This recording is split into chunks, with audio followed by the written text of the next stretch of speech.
Okay, let's unpack this. Welcome back to the Deep Dive, the place where we sift through stacks of information and hand you the most potent insights, cutting through the noise to get straight to the genius. And today we are embarking on a truly monumental exploration of a figure whose name is synonymous not just with blockbuster success, but with the ruthless pursuit of technological perfection. James Cameron. Our sources detail a trajectory that's just unlike any other in Hollywood. It's a path that starts with him dropping out of community college, driving a truck. And ends with him being the second highest grossing film director of all time. Right, and it's largely because he just refused to wait for technology to catch up to his imagination. He built it himself. And that's really the crux of our deep dive today. Our mission is to understand the multifaceted nature of Cameron. You've got the cinematic auteur who revolutionized special effects. The technological innovator who co-founded Digital Domain. And critically, the dedicated deep-sea explorer who personally engineered his way to the deepest point on Earth. He's really the ultimate engineer auteur. Before we even get into his origins, we have to look at the numbers. They are just staggering. They establish the scale of his success in a way nothing else can. His films have grossed over $9 billion worldwide. And that number, it isn't just large, it speaks to this unparalleled, sustained global dominance. I mean, consider this. He is the only director in history to have 3 separate films, Avatar, The Way of Water, and Titanic, each individually gross over $2 billion. $2 billion. And think about the history there. He directed the first film, Titanic, to ever gross over $1 billion globally. And then he did it again. He directed the first 2 films to gross over $2 billion. He doesn't just make blockbusters. He consistently, resets the financial ceiling of the entire industry. And what's wild is that this huge commercial impact is matched by critical recognition, which is such a rare balance in Hollywood. It really is. He has 3 Academy Awards, including wins for Best Director and Best Picture for Titanic. Yeah. Then you have 2 Primetime Emmy Awards, 4 Golden Globes. I mean, this level of financial and critical heft, it just establishes him as a singular powerhouse. It's fascinating because those records, they reflect this global, almost universal appeal. His films translate across cultures, and I think it stems from these really primal, universal themes he explores, which, we'll get into later. Exactly. But to understand the director who commands billion-dollar budgets, we first have to rewind the clock. We have to see the conditions that shaped him, starting with these incredibly scrappy origins. So how does a person achieve that kind of global domination? Well, it certainly didn't start in Hollywood boardrooms. Let's dig into those scrappy beginnings.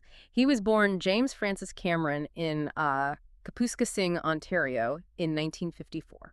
So a very grounded background. His father was an electrical engineer, his mother an artist and a nurse. And when he was 17, his family moved to Brea, California. Which puts him right at the doorstep of the American film industry, but he's not in it. No, not yet. And he attempts the traditional academic route, but you can tell right away it's not for him. He enrolled at Fullerton College in 1973. And crucially, he initially studied physics. That physics detail is not a footnote, is it? Not at all. It is the absolute foundation of this engineer-auteur thesis we're talking about. He did switch to English and then left the community college altogether in 74. But that early technical interest, it just fueled his entire approach to filmmaking. He was always interested in the mechanics of light, motion, and perception. So instead of being a traditional student, he spends his early 20s grinding away at odd jobs just to survive. He was a truck driver, a high school janitor. I mean, can you imagine? Just these incredibly mundane jobs while dreaming of something so much bigger. And it was during this period of, existential labor that the famous spark occurred. In 1977, after seeing Star Wars, he makes a decisive move. A huge move. He quits his truck driver job, just like that, decides almost overnight that he has to get into the film industry. That moment is so instructive, isn't it? Because Star Wars wasn't just a hit movie. It was a demonstration of a new kind of special effects-driven mythology. It showed what was possible. For a physics-minded dreamer like Cameron, it wasn't just entertainment, it was a blueprint. And here's where that self-taught innovator spirit really shines. Because he couldn't afford tuition for a big film school like USC, he just devised his own curriculum. Right, he would go to the University of Southern California library. He couldn't check out books, but he could sit there and read them all day. He was essentially, dumpster diving for knowledge? Kind of, yeah. He'd read the film students' research papers and textbooks, anything on film technology, optical printing, front screen projection, dye transfers.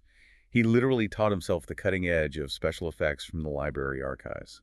That intellectual curiosity, that DIY approach, it just becomes his defining characteristic. He learned the art of cinema, but also the engineering required to push past its limits. So moving into the late 70s, he needs capital to start creating. His first major project began in 1978, a short film called Xenogenesis. And the financing story for this is just, it's almost unbelievable. It is pure movie mythology. He needed $20,000, and he managed to raise it by borrowing from a collection of private investors who were literally called a consortium of dentists. A consortium of dentists. You can't make that up. Imagine having to pitch a sci-fi action short to a group of oral surgeons. It just speaks to the intensity of his ambition. And he later likened that experience to a doctor performing his first surgical procedure, learning as you go, under intense pressure, knowing you've got one shot. After that, he finds his way into the world of Roger Corman's studios, which, I mean, during that era, that was the ultimate low-budget film apprenticeship. The ultimate boot camp. Corman demanded speed, ingenuity, and versatility. And he starts as a miniature model maker, again, a hands-on technical role.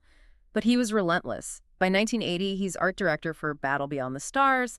A year later, he's doing special effects for Escape from New York, and he's production designer for Galaxy of Terror. He wasn't just directing, he was mastering every single craft. And his first taste of directing a feature film comes on Piranha II, The Spawning, in 1982.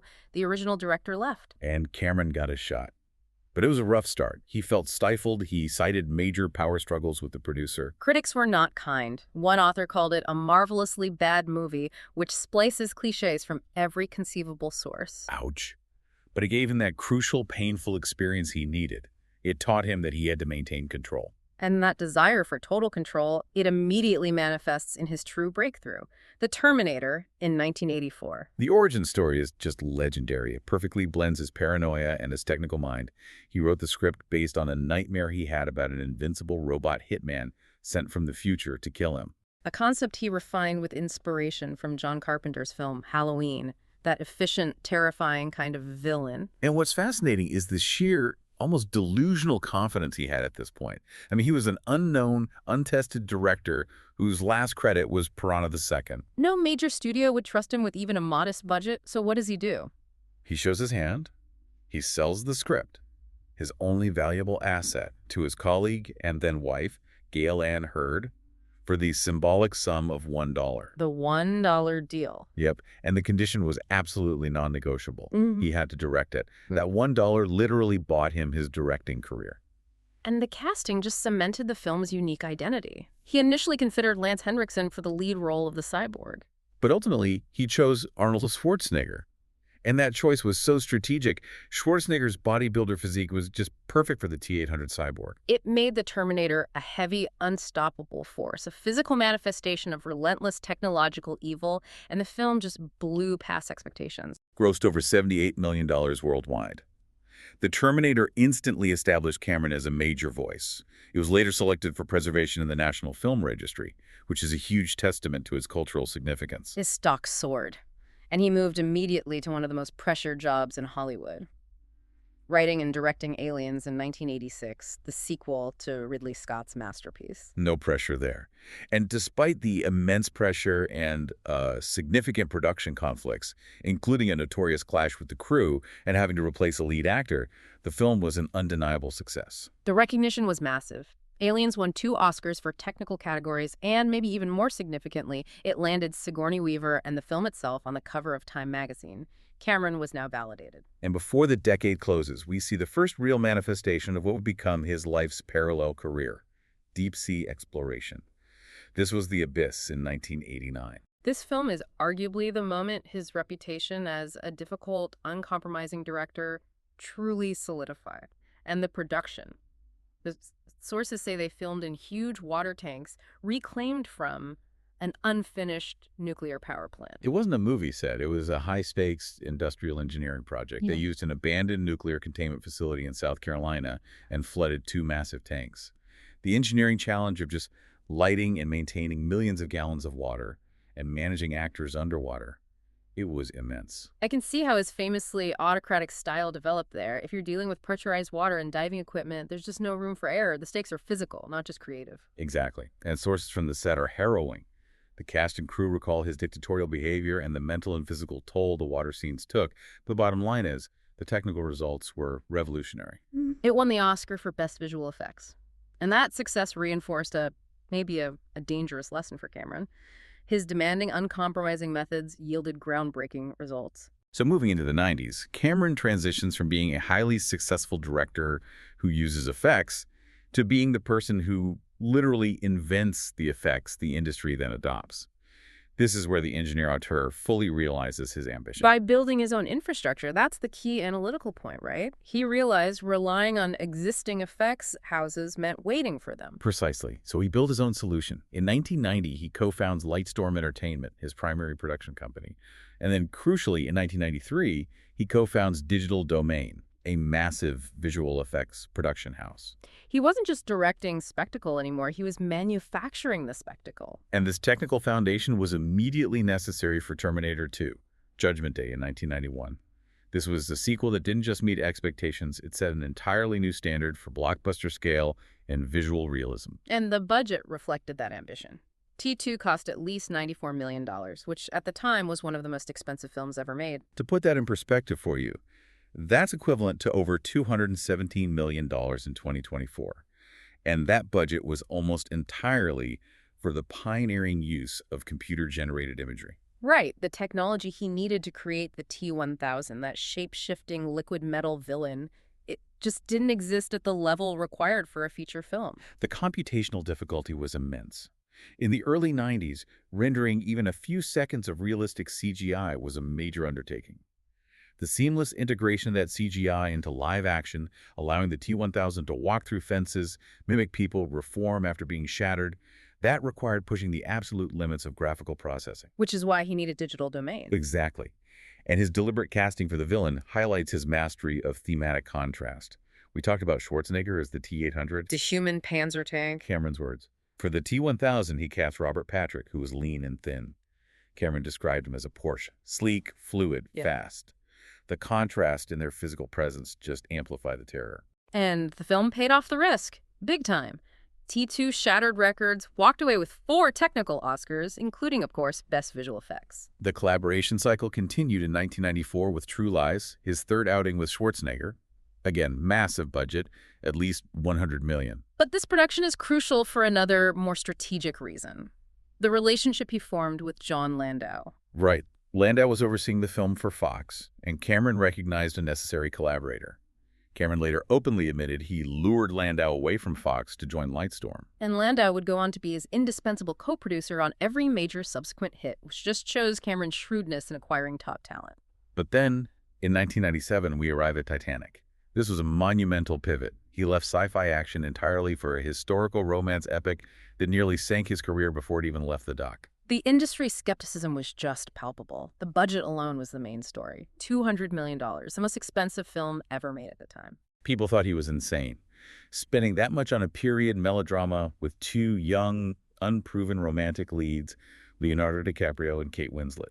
But his commitment to factual detail was absolute. Starting in 1995, 2 years before the release, Cameron took several deep-sea dives to the Atlantic Ocean floor to capture actual footage of the wreck. And this wasn't just for atmosphere. He integrated this real wreckage footage directly into the film. It just underscores that engineer-auteur idea. Yeah. He had to personally visit the location, see the physics of the wreck, before he could credibly reconstruct the fictional tragedy. He built a full-scale replica in Mexico. He went way over schedule, way over budget. And yet, when it was released, it wasn't just a hit. It was a global cultural phenomenon. It held the title of the highest-grossing film of all time for 12 years. And the critical success silenced every single skeptic. Titanic received a record-tying 14 Oscar nominations and won 11. Best Picture, Best Director. He basically swept the major categories. And what truly grounded the spectacle was that respect for the history. When they won Best Picture, Cameron and John Landau requested a moment of silence in memory of the 1,500 people who died. It showed the spectacle was built on genuine reverence. Following that triumph, Cameron was at the absolute apex of Hollywood. And predictably, he chose to shift his focus, channeling his massive resources toward his passion. The deep ocean. In 1998, he and his brother John formed Earthship Productions, explicitly dedicated to deep-sea documentaries and exploration. The engineer was taking a professional detour into, well, actual engineering. We also see the seeds of his future philosophical leanings here. He considered a massive religious film but passed due to his secular nature. He also abandoned a planned Spider-Man film due to creative disagreement. A consistent pattern, right? He'll only take on projects where he is given absolute creative and technological control. The turn of the millennium marks a decade where Cameron largely steps away from major fictional features to focus his technical mastery entirely on nonfiction and dedicated scientific exploration. This is such a crucial period. He didn't retire, he simply applied his engineering focus elsewhere. He actively directed documentaries, starting with Expedition, Bismarck in 2002, and Ghosts of the Abyss in 2003. Ghosts of the Abyss is important because it was released in 3D, showing he was already pushing the boundaries of how nonfiction could be presented cinematically. And then co-directed Aliens of the Deep in 2005. These documentaries were effectively his real-world R&D lab, preparing for Avatar. He was refining 3D camera systems, remote vehicle operation, underwater lighting techniques, all skills he'd bring back to the fictional realm. This era also gave us some highly controversial work. In 2006, he co-created and narrated The Exodus Decoded, challenging historical narratives of the Bible. Then in 2007, he produced The Lost Tomb of Jesus. Right, which controversially argued that the Talpiot tomb was the actual burial site of Jesus of Nazareth. He used his platform and his technical expertise to explore deeply held beliefs and question established history. This commitment to exploration wasn't just a hobby, though. Since 2011, Cameron has been a National Geographic Explorer in residence. He has actively contributed to underwater filming tech, helping create the 3D fusion camera system. He's a legitimate contributor to marine science and technology. And this dedication culminated in 2012 with his singular, record-breaking achievement. The first person to complete a solo descent to the bottom of the Mariana Trench's Challenger Deep. The deepest known point of Earth's ocean, nearly 7 miles down. Wait, only 2 people had ever been there before, and that was way back in 1960. Cameron went down alone in the Deep-Sea Challenger submersible he co-engineered. That's an astonishing level of personal, physical risk for a director who could easily just be relaxing. He spent more than 3 hours exploring the ocean floor, collecting samples. This was a technological feat comparable to the early days of spaceflight, requiring a completely customized submersible designed to withstand over 16,000 pounds of pressure per square inch. And he wasn't just observing. He contributed directly to science. During that dive, he discovered new species of sea cucumber, a squid worm, and a giant single-celled amoeba. He literally expanded the known biological map of the planet. And this deep-sea expertise tragically gave him a unique and profoundly relevant voice when, in 2023, the Titan submersible imploded during a trip to the Titanic wreck. He was personally invested, too. He was friends with Titanic expert and victim Paul-Henri Nargeolet for over 25 years. And his commentary following the tragedy was immediately critical, and it drew a horrifying historical parallel. He said he was struck by the similarity between the submersible's implosion and the Titanic disaster itself, arguing both were preventable tragedies that resulted from deliberately ignoring repeated safety warnings. And this is where his engineering background provides necessary context. His criticism was specific and technical. He publicly criticized OceanGate and its CEO, Stockton Rush, for using a carbon fiber composite pressure vessel for the hull. Can you elaborate on the technical problem there? Why is carbon fiber, which we think of as light and strong, so dangerous in that context? The issue is how carbon fiber handles compression, that immense squeezing pressure at great depths.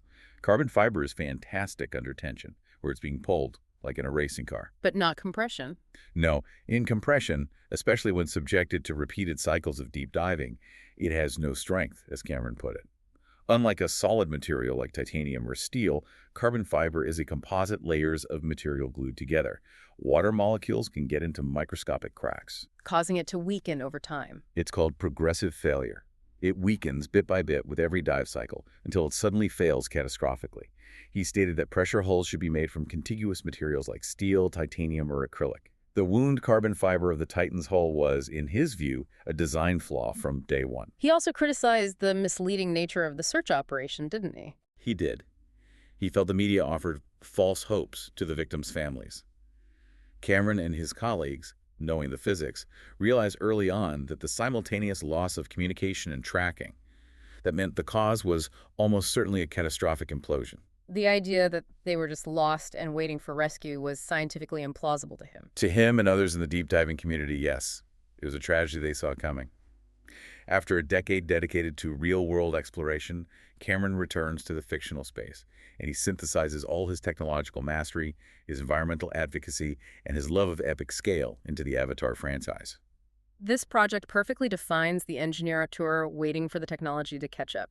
He had written an 80-page treatment for Avatar as early as 1995. But he deliberately put it on the shelf, knowing the necessary technology, especially for fluid motion capture and rendering the realistic world of Pandora, just wasn't ready. His standards were too high. When production finally began on the 2009 film, it was just groundbreaking. It utilized an advanced version of motion capture, combining it with live action.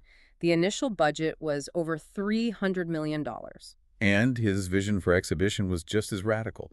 He originally intended for it to be 3D only, forcing the audience into a completely immersive experience before adapting it for conventional viewing. The result was historic. Avatar surpassed Titanic to become the highest-grossing film of all time, the first to earn over $2 billion worldwide.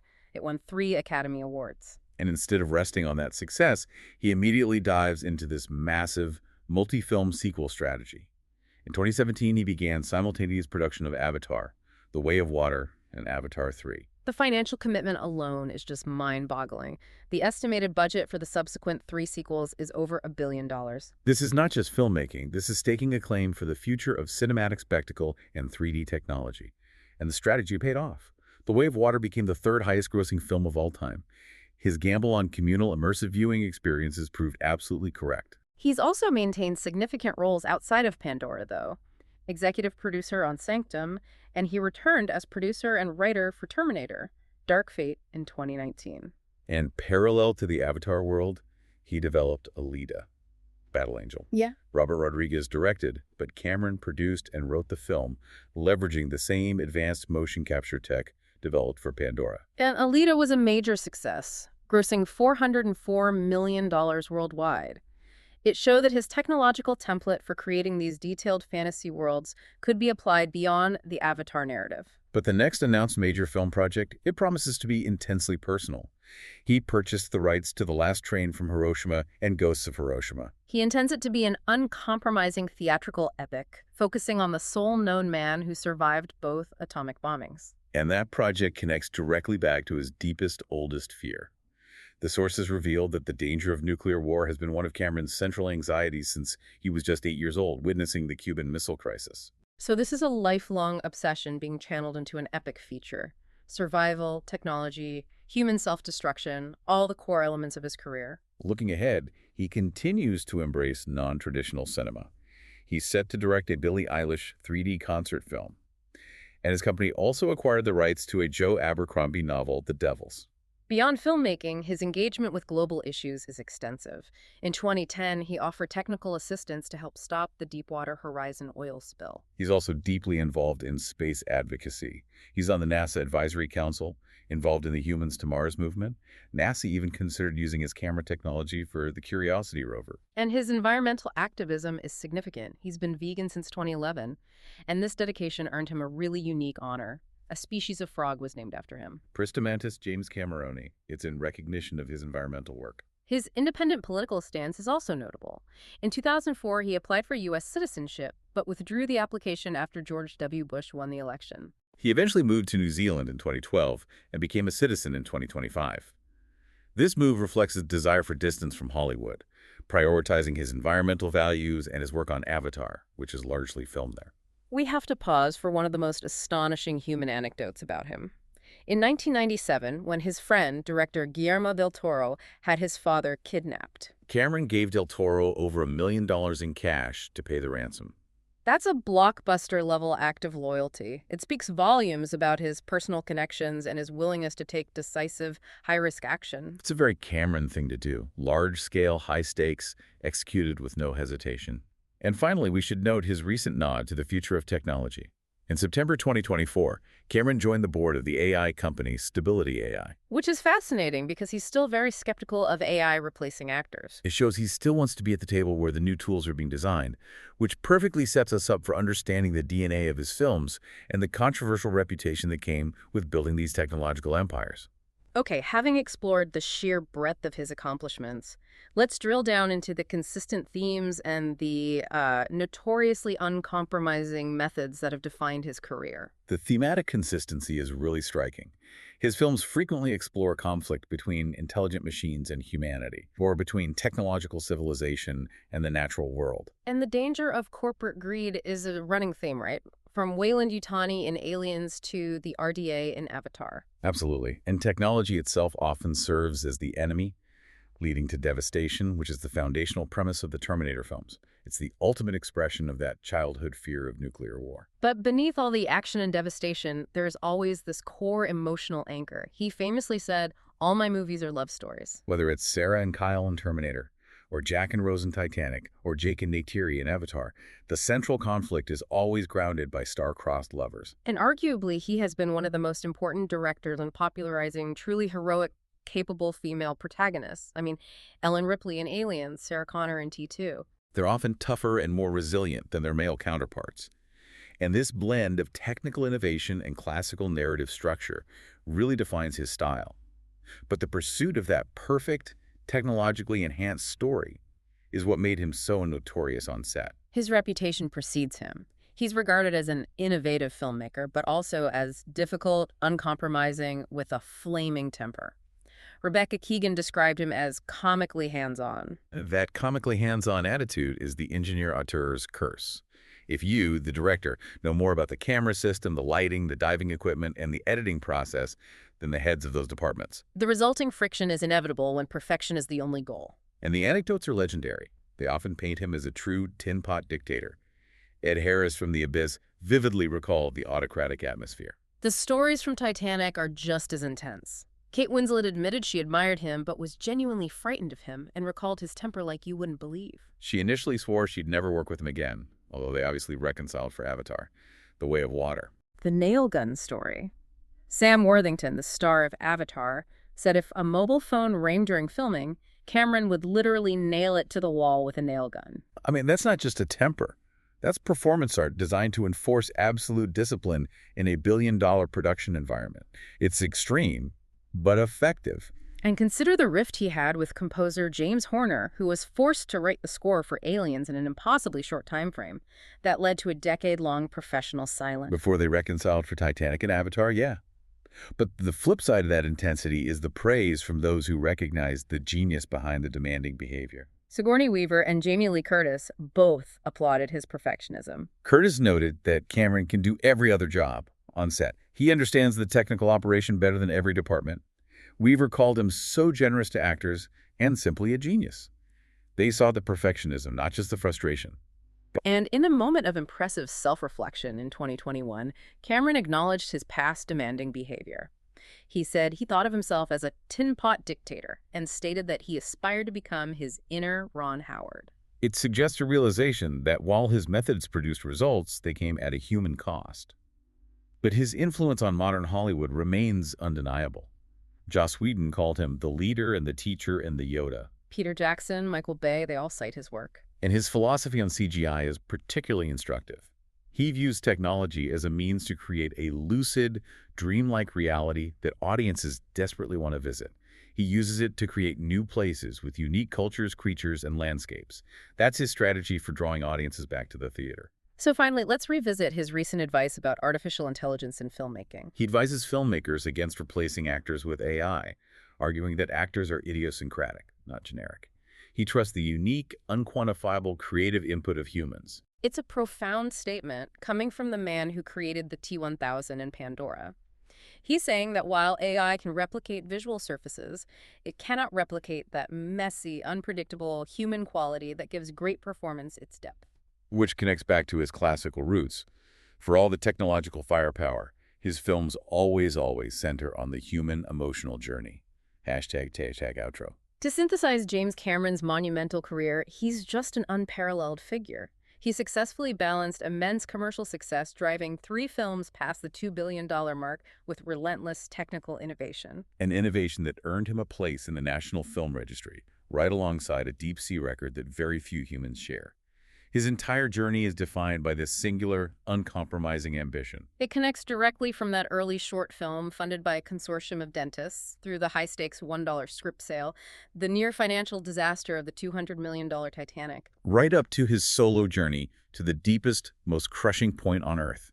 His success is fundamentally a case study in how technological knowledge, gained self-taught in a library, combined with an unwavering belief in one's own vision, can redefine an entire industry. And spill over into genuine scientific exploration. He is the definition of the engineer auteur. We've established that Cameron holds two driving, lifelong passions.